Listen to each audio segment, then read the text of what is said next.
Hi, it's Kathleen Wise Mandel here from Aspire to Grow Coaching and Consulting. And today I'm going to talk about extinguishing self doubt, how we overcome the imposter syndrome that we feel, especially when we're in times of transition. And speaking about feeling like an imposter, I did try to do a LinkedIn live event today. I even tested the live stream.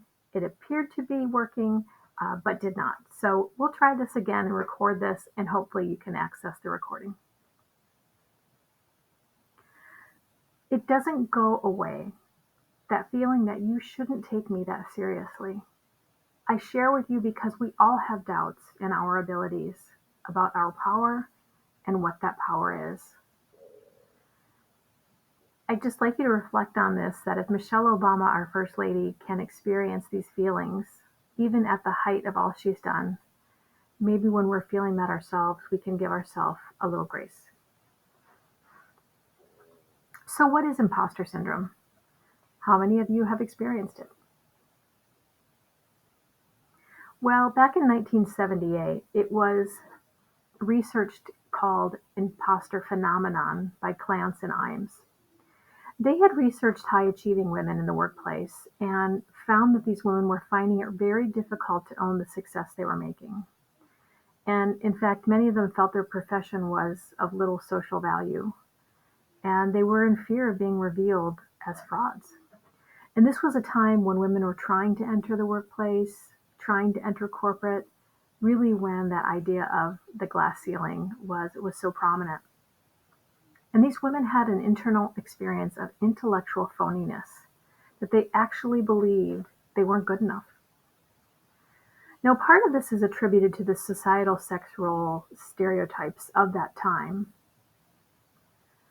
But as we look to current day, we still feel this phenomenon coming up for not only women, but people that are underrepresented due to race, ethnicity, gender identity, sexual orientation, neurodiversity, or ability, or any time we're coming into a new time of transitioning. And to think of it that our power structures at the top of our organizations really haven't changed since 1978. We're just coming to realize that more and more people are impacted by this. And impacting those who just don't feel they belong because they're not seeing themselves in positions of power. But is it only experienced in the corporate setting? No. And how many of these questions resonate with you? Have you ever said to yourself, what am I doing in this place? Or who am I to give a talk on this topic? Or what happens when they find out I don't know what I'm really doing?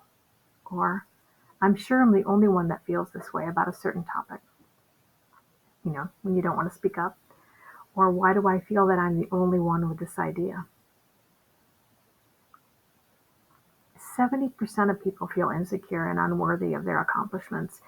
And it's even greater in STEM and other fields like medicine and creative arts, because things are changing so rapidly. Just when we feel we're gaining the knowledge that we need, things change. So we're always feeling like we're not quite good enough, or we haven't quite gained the knowledge that we need. This research and this quote was shared by Dr. Valerie Young, and she has some great research on imposter syndrome. If you could check it out, I have a citation at the back of the presentation. But the term syndrome makes us feel that there's something wrong with us. Now, remember when Clance and Imes did their research in 1978, they called it phenomenon. That sounds a lot cooler than syndrome.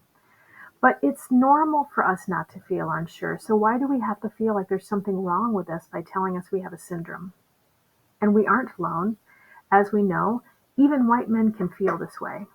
They may get over it more quickly because they see themselves in positions of power, or they might see peers that they can relate to. But the microaggressions and lack of representation are real. The representation might be fine at certain levels, but as you go up in the organization, the diversity and equity really go down. And we don't see ourselves in the places of power. And as a result, we think, well, if I could get there, I could bring it along for everyone else like me. And that's a lot of pressure to put on ourselves. But what if it's the system and not really our own self-doubt? As Brene Brown says, are you pale, male, or from Yale? And that's kind of a quirky way to say it, but a lot of our systems were built for, uh, cis white men. And many of them were well-to-do or had a lot of network connections. So when we take a look at both of those things, is it a lack of our confidence and self-doubt, or is it a systemic structure? So while it's been coined to be associated with our anxiety of feeling discomfort, maybe there's a need for systemic change, or maybe both. And why should underrepresented populations feel the need to change themselves and put the onus on ourselves to fix us and the way we feel, when possibly we do need to take a look at the situation that's in front of us? But have feelings of exclusion and power structures led to greater feelings of our own self-doubt? I think so. We lack an environment that allows for different leadership styles.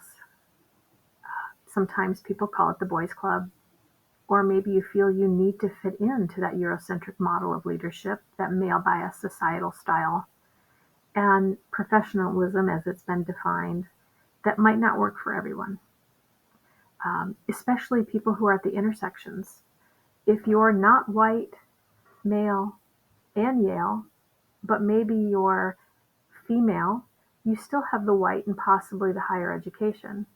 But if you're a black woman and you're a woman, you really don't have, you have less in common with those in that higher power structure. So it's really important for us to understand how we can bring others along when they're not fitting into those things, and how hard it might be for them to fit in. Microaggressions, including even how women wear their hair, Black and brown women wear their hair, can be an option for them to be fired in certain states. It's really unbelievable when you think about it. So while this statement here, this quote, deals with women, it could really deal with anybody who's underrepresented. If you want us to lend our full talents and expertise, question the culture at work, not our confidence at work. Instead, recognize and celebrate a variety of different leadership styles and create work cultures where all are welcome and can thrive. These two women wrote a wonderful HBR article, said, "Stop telling women that they have imposter syndrome." And it's a fantastic article that talks a little bit about the systemic structure, but also can move way beyond women to other underrepresented groups. From an individual lens, why do we feel lack of self-worth? Well, many of us who feel this way are high achievers, so we're driving ourselves to do better and do more. It usually happens when we're in a new situation. So when we're transitioning into a new environment, maybe a new job, maybe a new location, maybe a new industry. And these self-limiting beliefs that we have that are negative and irrational are reinforced by interactions that we've had over time. Maybe a coach when you were a kid, maybe a toxic boss, maybe a sibling or a family member or a teacher. And no matter what happens, as good as we are doing, we can find evidence that we're not doing well. And we may not feel we deserve any success or the success that we're trying to achieve. And most of all, when we do achieve it, sometimes we're not really owning it. We're saying, oh, it could happen to anyone, or maybe I just got lucky. But these things are untrue. And we need to teach ourselves to reframe when we're feeling those things. Is this really true? Or is this something I'm telling myself because I'm uncomfortable? We also want to acknowledge our coping mechanisms. If I'm uncomfortable and I hold myself back, what am I trying to help myself avoid? Am I afraid I might not succeed? Or what is my behavior helping to protect me from? Is it protecting me from possibly not fitting in? Or what does my behavior by not moving forward with something that's difficult help me get? Not much. And the cost of playing it safe? Well, we could miss out on some great opportunities. We don't utilize our talents and gifts to the greatest extent. We miss out on connecting with great new individuals we could meet along the way. We miss gaining valuable feedback. Not everything that we learn is positive, but we can learn from it, and that helps us go even further. And we never fully get to know what you could have done if you don't allow yourself to try and break through that discomfort. So what can we do to overcome? Well, as individuals, we can know our worth and our core values. We can understand the things that we've achieved. And if something's in the way and goes against a value of ours, recognize that as a discomfort that's okay. The discomfort of pushing past our self-doubt, it won't be easy, but that learning never is easy. And so pushing past that to learn something new can be very rewarding.